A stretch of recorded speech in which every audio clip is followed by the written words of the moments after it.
Bonjour à toutes et à tous et bienvenue sur cette vidéo dédiée au chemin de fer de la mort. Alors vous avez sans doute déjà vu, voire entendu parler du film Le Pont sur la rivière Kwai de David Lean, sorti en 1957, qui a raflé 7 Oscars, rien que ça. Ce film est l'adaptation d'un roman du français Pierre Boulle, qui a également écrit La planète des singes. Bon alors évidemment, si vous n'avez pas encore vu ce film, foncez le voir, c'est un chef-d'œuvre absolu.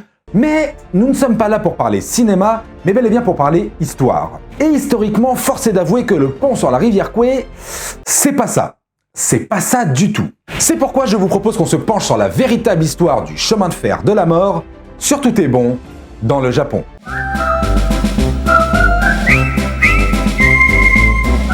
Bon alors pour la faire courte, après Pearl Harbor, le Japon s'est emparé de la Malaisie, de Singapour et de Hong Kong, qui étaient alors en possession de l'Empire britannique. Puis il s'est attaqué à la Birmanie britannique, car là se trouvait la principale voie de ravitaillement de l'Empire chinois nationaliste, dirigé par Chiang Kai-shek.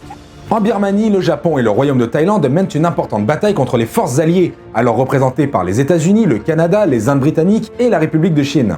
Alors je ne vais pas rentrer en détail dans cette bataille, mais outre les maladies dues notamment au climat extrêmement humide, à cause par exemple des moussons, eh bien le principal problème, c'était les transports essentiels au ravitaillement. Impossible évidemment de faire passer quelconque véhicule à travers cette épaisse jungle, et les voies maritimes, elles, étaient bloquées par les sous-marins ennemis. C'est pourquoi les Japonais décident de bâtir une voie de chemin de fer de 415 km à travers la jungle, reliant alors Bangkok à Rangoon. Alors les Britanniques se sont déjà penchés sur l'idée de construire une telle voie de chemin de fer, mais lorsqu'ils ont compris que ça coûterait la vie à des milliers d'hommes, ils se sont dit que ça entacherait pas mal l'image de l'Empire britannique.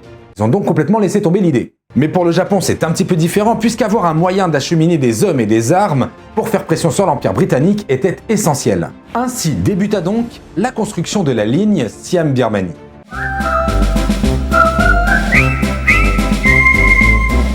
L'interprète Nagase Takashi, que l'on reverra plus tard dans cette vidéo, souligne le fait que les conditions de travail étaient bien plus rudes que celles décrites dans le film de David Lean. En effet, le film est très édulcoré. Ce qui est vrai cependant, c'est que le pont a bien été construit par des prisonniers britanniques et asiatiques. Et bien que la Convention de Genève interdise l'utilisation des officiers pour les travaux manuels, les Japonais les ont tout de même employés pour construire le pont. Je dois attirer votre attention, colonel, sur l'article 27 de la Convention de Genève.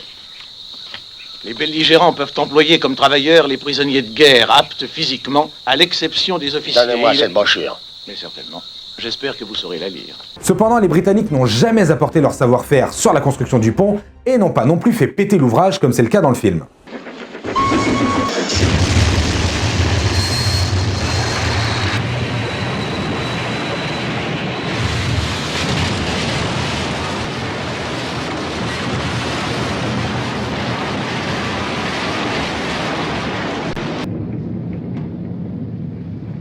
Le pont sera bombardé bien plus tard par les forces alliées. Pour réaliser le chemin de fer, le Japon dispose d'une importante main-d'œuvre, soit 200 000 lomusha asiatiques, c'est-à-dire des travailleurs forcés, et 60 000 soldats occidentaux prisonniers de guerre. Tous ces hommes sont acheminés sur les chantiers par train, dans des wagons où l'air passait à peine et où la température oscillait entre 45 et 50 degrés, selon l'ingénieur néerlandais Klaas Kooi. Désolé si j'écorche son nom. Il leur fallait ensuite rejoindre le camp à pied, et ces marches forcées étaient tout à fait horribles et se faisaient sous la pluie et dans la boue. Certains d'entre nous étaient si épuisés qu'ils ne pouvaient pas se relever. Nos gardes japonais se jetèrent sur eux en hurlant et en envoyant des coups de pied, déclare Loet Velmans, un prisonnier hollandais. Dans le camp, les prisonniers vivent dans des logements insalubres, l'hygiène est catastrophique, le riz est moisi et l'eau est à peine potable. Les détenus tentaient alors de se nourrir avec ce qu'ils pouvaient et ce qu'ils trouvaient, comme des feuilles, des racines, des crabes de terre, des serpents, des petits rongeurs et même des insectes. Il m'est arrivé de manger cru des vers que l'on trouve dans les latrines. Ils n'avaient aucun goût. Absolument pas recommandé. Déclare avec sarcasme Klaas Kooi. Dans de telles conditions, vous imaginez bien que les détenus tombaient malades. Des maladies comme le choléra, la malaria, le paludisme ou la dysenterie étaient monnaie courante au sein des camps. Les horaires de travail, eux, étaient inhumains et les violences faites aux prisonniers n'arrangeaient rien. Loet Velmans fut par exemple frappé sans aucune raison à coups de marteau dans les reins. Il s'en sortira avec une syncope et sera ensuite affecté à l'infirmerie, ce qui lui sauvera ironiquement la vie. Et puisque je parle de l'infirmerie, sachez que les malades n'étaient absolument pas épargnés, que ce soit par les gardiens ou le travail. Le médecin-colonel Dunlop écrira d'ailleurs dans un rapport de 1946 que dans les heures les plus sombres du chantier, les malades étaient persécutés par les contremaîtres. Des hommes aux pieds horriblement suppurants étaient contraints à travailler sur des cailloux pointus ou à traîner des rondins dans une jungle d'épineux. Ils abandonnaient certains malades dans la jungle, voire les brûlaient carrément vifs dans leur logement.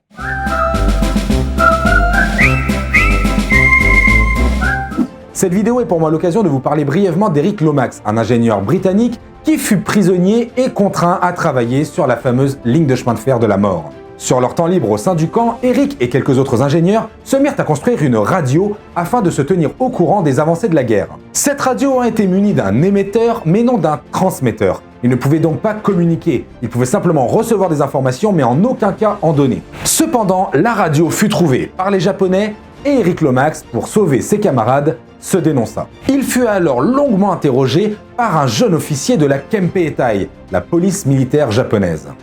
La Gestapo japonaise, quoi, quelque part. Et cet officier n'était autre que Nagase Takashi, que l'on a évoqué un peu plus haut dans cette vidéo. Eric Lomax est accusé de vouloir transmettre des informations aux Chinois. Et bien qu'Eric Lomax se tuait à leur dire que la radio ne pouvait qu'émettre, les Japonais ne voulaient rien savoir.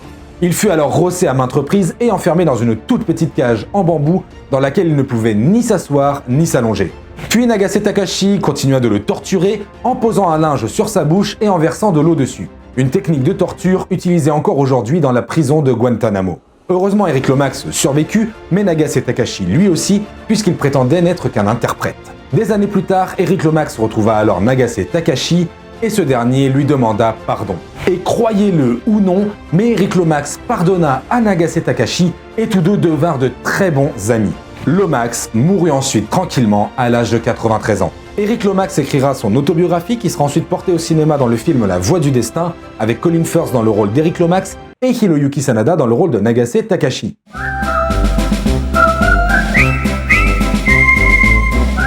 Si le chantier débuté en juin 1942 aurait dû durer 3 ans selon les ingénieurs japonais, la pression due à l'avancée des Alliés les oblige à accélérer la cadence. Les prisonniers travailleront alors 18 heures par jour sans pause sur les derniers mois et la voie ferrée sera achevée en octobre 1943. Le bilan est lourd. Sur les 180 ou 250 000 travailleurs forcés asiatiques, on déplore 90 000 morts. Sur les un peu plus de 60 000 prisonniers de guerre britanniques, canadiens, américains, néerlandais et australiens, on déplore plus de 13 000 morts. Mais tout cela n'aura servi à rien, ou presque. Car, comme je l'ai dit, les Alliés furent vite informés et bombardèrent la ligne. Le fameux pont sur la rivière Kwe fut alors coupé en deux en son milieu. Les prisonniers de guerre avaient aussi bien évidemment fait en sorte qu'il y ait des malfaçons sur le pont pour le fragiliser. Les Japonais auront toutefois réussi à faire passer 500 000 tonnes de fret avant que le pont ne soit bombardé par les Alliés. Et quant à la guerre, elle prendra fin 2 ans plus tard, en 1945. À titre de dommage de guerre, les Japonais reconstruiront la ligne en 1958.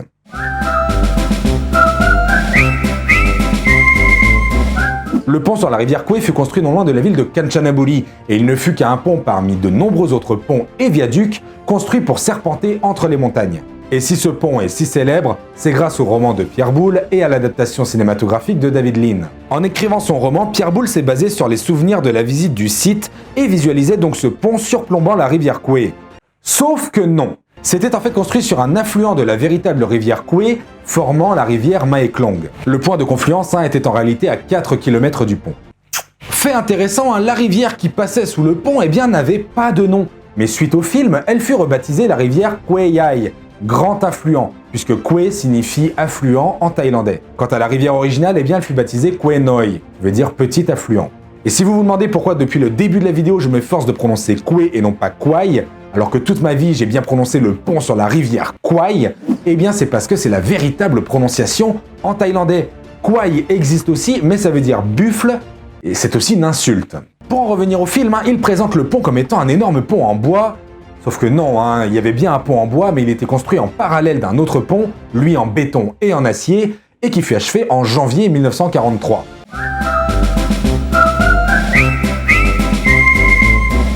Aujourd'hui, le pont existe toujours, puisque je vous ai dit qu'il avait été reconstruit par les Japonais en 1958, et vous pouvez tout à fait aller le visiter à bord d'un petit train coloré pour une balade de 15 minutes. Le site d'ailleurs ramène des milliers de touristes chaque année. Le site compte de nombreux restaurants, cafés, boutiques souvenirs, musées. Finalement, les traces de la guerre sont presque imperceptibles. Si vous faites bien attention, vous verrez que les traverses du milieu du pont sont plutôt rectangulaires alors que les autres sont arrondies. Les traverses rectangulaires sont celles qui furent reconstruites, tandis que les arrondis sont celles d'origine. De plus, si on regarde d'un peu plus près les rails, on peut voir de petites rails au milieu.